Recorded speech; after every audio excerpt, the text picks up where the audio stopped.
अभी हम पूर्णिया के चर्चित इंस्टीट्यूट डायमंड इंस्टीट्यूट में पहुंचे और हमारे साथ अभी राजकुमार सर है जो डायमंड इंस्टीट्यूट में पढ़ाते हैं। इनसे हम चर्चा करेंगे एसएससी के बारे में, क्योंकि आप सभी को पता है एसएससी का एग्जाम डेट दे दिया है।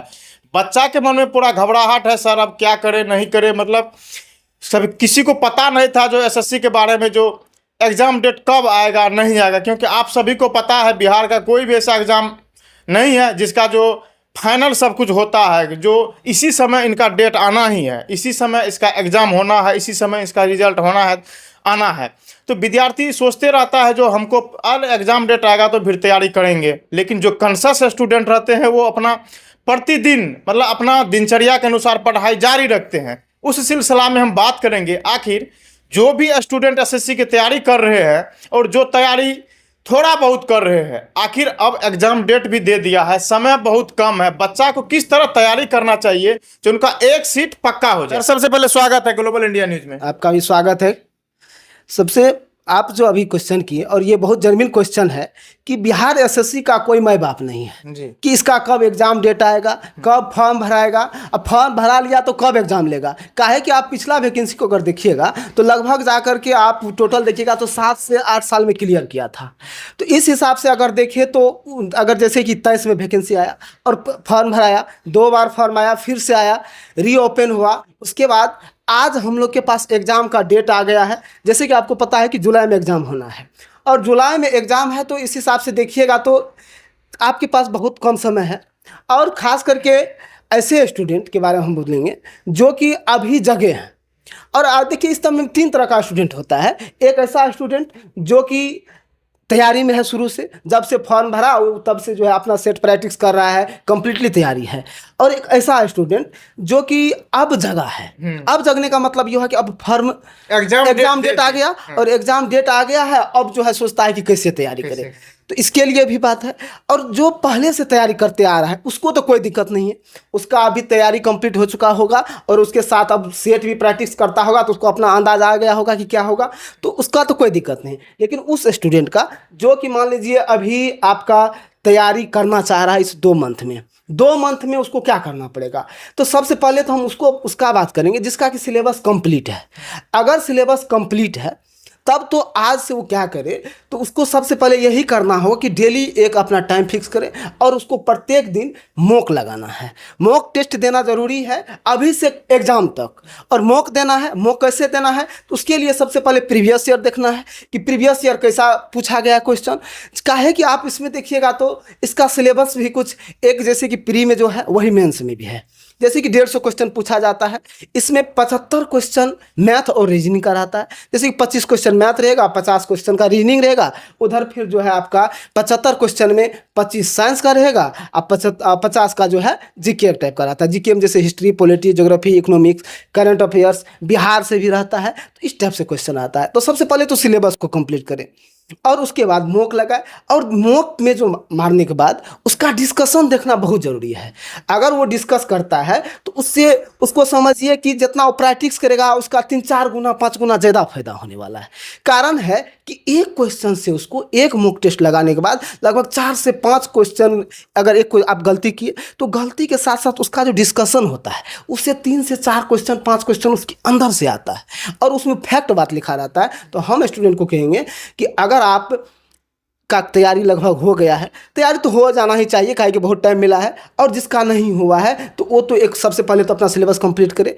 अब जो है लेकिन सिलेबस कंप्लीट के साथ साथ आपको जो है मॉक लगाना ज़रूरी है। प्रत्येक दिन आप मॉक लगाए और उसका डिस्कशन देखें तो आपका काम हो जाएगा। जो विद्यार्थी अभी शुरुआत किए हैं उनके लिए क्या बोलिएगा, उनका क्या सिलेक्शन हो पाएगा या नहीं हो पाएगा? देखिए अभी जो शुरू किया है, अगर ऐसा स्टूडेंट का बात करते हैं जो कि मान लीजिए साफ इससे पहले कुछ था ही नहीं, वो कहते हैं कि बरसाती बेंग वाला बात कि अब जो एग्ज़ाम डेट आ गया है तब जाकर के वो जो है अब तैयारी शुरू करता है, तो उसका तो खास कुछ होने वाला नहीं है। हाँ, जिसका सिलेबस पे कुछ ना कुछ रिवीजन किया हुआ है, रिवीजन करने का ज़रूरत है, एक बार पढ़ा हुआ है, रिवीजन नहीं है तो वो सिलेबस को रिवीजन करे और उसके साथ साथ मॉक लगाए तो उसका काम हो जाएगा। जो विद्यार्थी पहले से पढ़ रहे हैं उनको क्या उसी अंदाज में पढ़ना चाहिए कि उनके पढ़ाई का स्तर को स्पीड कर देना चाहिए, बढ़ा देना चाहिए? अब तो है कि जैसे कि एग्जाम डेट आ गया है तो सबसे पहला बात है कि अब तो सेल्फ स्टडी तो करना ही करना है। साथ में जो उसका नोट्स बना हुआ है, उसका जो कॉपी बना हुआ है उसको पढ़े। उससे ज़्यादा अब नया चीज़ कोई पढ़ने का टाइम रहा नहीं। नया पढ़ने का जरूरत नहीं है, जो उसके पास पढ़ा हुआ है उसको देखे और मौक लगाए तो उसका काम हो जाएगा। बहुत अभ्यर्थी ऐसे होते हैं सरकारी नौकरी लेने के चक्कर में बहुत सारे फॉर्म भर देते हैं। जैसे अभी आपको पता है बिहार पुलिस का भी एग्जाम होने वाला है, उनका फॉर्म मतलब कि फॉर्म चालू है भरना। एग्जाम डेट भी आ चुका एग्जाम है, डेट भी आ चुका है। बिहार एसएससी है, फिर बिहार दरोगा है। तो उनके लिए बेहतर क्या होगा, बिहार एसएससी होगा कि बिहार पुलिस होगा? किस पे ज्यादा फोकस करे ताकि वो सरकारी जॉब ले ले? देखिए, इसके लिए हम ये चीज कहना चाहेंगे कि देखिए, अगर आपको जल्दी लेना है और आपका तैयारी मान लीजिए एवरेज में है कि आप बिहार पुलिस की तरफ भी जा सकते हैं और इसके बाद बिहार एसएससी की तरफ भी आ सकते हैं। देखिए, बिहार पुलिस का देखिएगा तो उसमें जीके का वेटेज ज़्यादा हो जाता है, जबकि आप बिहार एसएससी का देखिएगा तो यहाँ पे जो है आपको मैथ रीजनिंग चाहिए। अगर मैथ रीजनिंग है फिर जीके जीएस है, तब जाकर के आपका काम होगा। तो वैसा स्टूडेंट जिसका मान लीजिए कि मैथ रीजनिंग भी सही है, क्या है कि मैथ रीजनिंग एक एक्यूरेसी पेपर होता है जिसमें कि आप 100% कर सकते हैं। अगर मान लीजिए 75 है तो 75 में 75 भी ला सकते हैं, लेकिन रीजनिंग इसका मतलब जीके में ऐसा संभव नहीं है।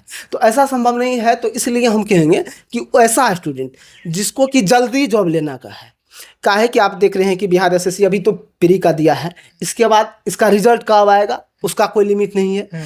उसके बाद रिजल्ट आएगा तो फिर मेंस कब लेगा, तो मतलब इसमें आपको लंबा टाइम लगेगा। लेकिन बिहार पुलिस जो है ना, ये जो है अपना टाइम से सब कुछ कर लेता है। जैसे कि आप देखिएगा कि टाइम से ये फॉर्म भराया, एग्जाम डेट दिया, एग्जाम टाइम से ले लेगा, फिर फिजिकल भी टाइम से कर लेता है। तो हम ऐसे स्टूडेंट जो कि जल्दी जॉब लेना चाहता है तो उसको तो हम कहेंगे, और उसका फिजिकल भी सही है और तैयारी है, तो बिहार पुलिस को ही देखे तो बेटर होगा। बुक का सजेशन क्या दीजिएगा? बुक के सजेशन में तो अभी तो जैसे देखते हैं कि पिछला बार जो बिहार पुलिस का हुआ है उसमें एनसीईआरटी से क्वेश्चन था, एनसीईआरटी को फॉलो करता है। जैसे कि अभी देखें तो हम उसको कहेंगे कि आप सबसे पहले तो एनसीईआरटी बुक तो पढ़ना ही चाहिए। उसके साथ में लुसेंट भी है जिसमें कि वन लाइनर टाइप से क्वेश्चन होता है, तो उसको भी पढ़े। और उसका जो अगर ये सब पढ़ा हुआ तो ठीक है, बाद बाकी उसका जो अपना नोट्स है उसको पढ़े तो उसका काम हो जाएगा। तो बिहार एसएससी के लिए कौन सा बुक सजेस्ट कीजिएगा? बिहार एसएससी के लिए अगर बुक देखिएगा तो कोई भी जो प्रीवियस ईयर पे आधारित प्रैक्टिस से टाइप का क्वेश्चन है या उसका चैप्टर वाइज क्वेश्चन दिया हुआ है। अगर जिसका मान लीजिए कि चैप्टर वाइज अभी उतना तैयारी नहीं है तो सबसे पहले तो चैप्टर वाइज भी टेस्ट लगाए, और चैप्टर वाइज लगाए मैथ का जैसे लगाना है तो सब चैप्टर का अलग अलग दे। उसके बाद जो है मिनी टेस्ट टाइप से जो होता है छोटा छोटा टेस्ट वो मारे। उसके साथ में जो हम कहेंगे कि अभी अगर देखा जाए तो मैथ के लिए प्रीवियस ईयर का जो क्वेश्चन जो आया हुआ है मार्केट में वो ले ले और उसको पढ़े, हो जाएगा काम। जो विद्यार्थी इस बार क्या कहते हैं इंटर दिए पिछले साल, इस बार का तो नहीं पिछले साल, उनके मन में होता है जो हम जल्दबाजी में नौकरी ले ले और जल्दबाजी में पढ़े। उनका क्या कि माइंड में रहता है जो मतलब कि जुनून रहता है उसके अंदर। तो वो यदि तैयारी करे, वो भी तैयारी करता होगा, लेकिन वो यदि इस एग्जाम को क्वालिफाई करे तो उनके लिए कितना मेहनत करना पड़ेगा। क्योंकि जो पहले से तैयारी करते आ रहे हैं उनके अपेक्षा तो इनका कम तैयारी है। लेकिन ये इनको भी इसमें भी कुछ ऐसा धुरंधर स्टूडेंट होता है जिनको लगता है कि हम इसको क्वालिफाई कर दें। देखिए होता क्या है, जो मान लीजिए कि पिछला 12 इस बार को तो छोड़िए, पिछला बार जो 12th किया है और उसका तो बिहार पुलिस ही होगा, क्या कि बिहार एसएससी उससे पहले हुआ था, फॉर्म आया हुआ था इसका, तो ये तो होगा नहीं। तो बिहार पुलिस पे कैसे करे, बहुत कम समय है। कारण है कि उसका है तो फिजिकल पे भी ध्यान देना होता है कि एक बार में जो है फिजिकल को देखते हुए काम करना होता है। तो हम ऐसे स्टूडेंट को कहेंगे कि आप अभी तो सबसे पहले जो है अपना फिजिकल भी करना होगा, यानी दौड़ना, उसके हाई जंप लॉन्ग जंप ये सब भी है तो उसको भी देखना होगा। उसके साथ साथ अभी पढ़ाई पे उसको ज़्यादा टाइम देना चाहिए और मॉक लगाए। और देखिए कि जैसे कि पिछला बार देखा था कि जो भी लड़का लगभग 70+ किया था 100 में, तो सबका कन्फर्म रिजल्ट हो गया था, रिजल्ट लगभग हो गया था। तो उस हिसाब से वो मॉक दे, मॉक के साथ साथ वो जो है जो उसके पास बुक अवेलेबल है या प्रीवियस ईयर का जो बुक आया हुआ है मार्केट में वो ले और उसको पढ़े। और साथ में जो है अपना सुबह को हम कहेंगे कि फिजिकल भी वो थोड़ा मॉर्निंग वॉक करे, लेकिन अभी ज़्यादा उस पर समय नहीं देना है, पहले एग्जाम पे ध्यान देना है। काहे कि जब तक एग्जाम नहीं, भले क्वालिफाई ही है लेकिन एग्जाम नहीं होगा तो फिजिकल में सिलेक्शन होगा नहीं। तो इसलिए उसको जो है हम कहेंगे कि सबसे पहले वो तो अभी अपना पढ़ाई पे फोकस करे। मैथ में बहुत सारे ऐसे सवाल होते हैं जिनको जो सवाल लगता है जो ये बन जाएगा, लेकिन उस समय ज्यादा मांगता है। तो उस प्रकार के सवाल को क्या करना चाहिए स्टूडेंट? मैथ के लिए तो सबसे हम यही कहेंगे कि मैथ एक प्रैक्टिस का चीज होता है, और ऐसे स्टूडेंट जिसको मान लीजिए कि उसको आता है और वो सवाल बनाते वक्त जब मॉक देने लगता है तो उसको जो है सवाल में फंस जाता है, इसका मतलब है कि उस चैप्टर का उस टाइप का क्वेश्चन को ज़्यादा प्रैक्टिस नहीं किया है। तो हम तो कहेंगे कि वो उस पर प्रैक्टिस करे और उस टाइप का क्वेश्चन को प्रैक्टिस करे, बनाए, तो धीरे धीरे अपने हो जाएगा सब। बहुत बहुत धन्यवाद आपको भी धन्यवाद। चलिए, जितने भी स्टूडेंट एसएससी और बिहार पुलिस का तैयारी कर रहे थे उनके लिए जो सर अपना गाइडलाइन जारी किए, गाइडलाइन जो बताए किस तरह आपको पढ़ना चाहिए, क्या करना चाहिए, नहीं करना चाहिए, आपके लिए बेस्ट क्या होगा, बिहार पुलिस बेस्ट होगा कि बिहार एसएससी बेस्ट होगा, मतलब आप किसके लिए एलिजिबल है, आपको जल्दी जॉब करना चाहते हैं तो आपके लिए कौन बेहतर होगा। सर जो इतना जर्नी बताया आपके लिए सर के बारे में आपके मन में क्या विचार उत्पन्न होता है, अपना राय और प्रतिक्रिया कमेंट में डालिएगा। और आपको लिए एक महत्वपूर्ण सूचना देने जा रहे हैं सर, जो पूर्णिया में स्टूडेंट है वो बिहार पुलिस का तैयारी करना चाहते हैं, उसके लिए आप क्या गाइडलाइन दीजिएगा, और वो ऑफलाइन उनके लिए बेहतर होगा या ऑनलाइन बेहतर होगा। देखिए, अभी तो हम कहेंगे कि देखिए ऑनलाइन तो है ही, लेकिन मार्केट में ऑनलाइन बच्चा को होता है कि पढ़ उतना नहीं पाता है, उतना सीरियस नहीं रह पाता है। तो ऐसे स्टूडेंट को हम कहेंगे कि वो कम से कम एक बार जो है अपना ऑफलाइन आकर के अपना एक जो है सिलेबस एक बार कंप्लीट कर ले। साथ में जो है हम भी इसके लिए कुछ काम करने जा रहे हैं। जैसे कि हम बता दें कि जैसे कि 18 क्या कहते हैं अप्रैल, यानी कल से ही एक मेरा बैच आ रहा है, जो उसमें के लिए हम 9 से 11 टाइम दिए हैं। और ये मेरा बैच जो है एकदम टारगेट एग्जाम को देखते हुए, स्पेशल बिहार पुलिस और बिहार एसएससी को देखते हुए ये बैच लाए हैं, जिसमें कि आपको मैथ, रीजनिंग और जीके जीएस मतलब संपूर्ण तैयारी आप कर सकते हैं। संपूर्ण तैयारी के कैसे किया जाएगा एक फास्ट रिवीजन के तौर पर हम करवाएंगे, जिसके लिए कि कल से अगर कोई भी आना चाहता है तो आ सकता है। वीडियो देखने के बाद तो कुछ छूट भी लगा उसको जरूर आएगा, तो इसमें क्या है आएगा। और वैसे भी यहाँ का जो फी भी है आपको भी पता है कि नाम मात्र ही होता है, तो फी का तो टेंशन लेना ही नहीं। पहले आए, पहले देखिए, उसको समझ में आएगा तो फिर इसमें तो बात। चलिए, बहुत बहुत धन्यवाद। धन्यवाद। जो भी स्टूडेंट पूर्णिया में रह रहे हैं और वो ऑफलाइन में पढ़ना चाहते हैं तो एक बार डायमंड इंस्टीट्यूट जरूर विजिट करें। और वो सबसे खास बात ये है जो वो कल से ही न्यू बैच स्टार्ट होने जा रहा है। तो चलिए, सर के बारे में क्या सोचते हैं, मेरा प्रतिक्रिया कमेंट में डालिएगा और हम लोग मिलेंगे नेक्स्ट वीडियो में। तब तक के लिए जय हिंद।